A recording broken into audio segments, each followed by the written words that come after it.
1,00,000 میں سے 99,999 افراد اس امت کے ایمان سے محروم ہیں. وہ مسلمان نسل کی بنیاد پر ہے، قومیت کی بنیاد پر ہے.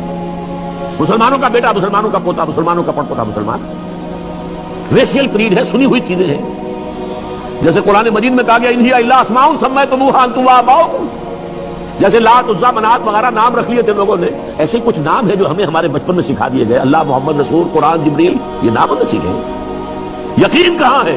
یقین پیدا کرے نادان، یقین سے ہاتھ آتی ہے وہ درویشی کہ جس کے سامنے جھکتی ہے فقوری. آج ایمان ہمارے پاس نہیں ہے، موروثی عقیدہ ہے، عبادت نہیں ہے، کچھ رسومات ہیں. کہاں ہے بندگی، ہم تک بندگی؟ کہاں ہم جہد بندگی؟ کہاں ہم وقت بندگی؟ کہاں ہے؟ اب تو دیگر، اب تو چیزیں دیگر، بلکہ رسومات ہے. رہ گئی رسم اذاں، روح بلالی نہ رہی. فلسفہ رہ گیا، تلقین غزالی نہ رہی. نماز و روزہ و قربانی و حج، یہ سب باقی ہے، تو باقی نہیں.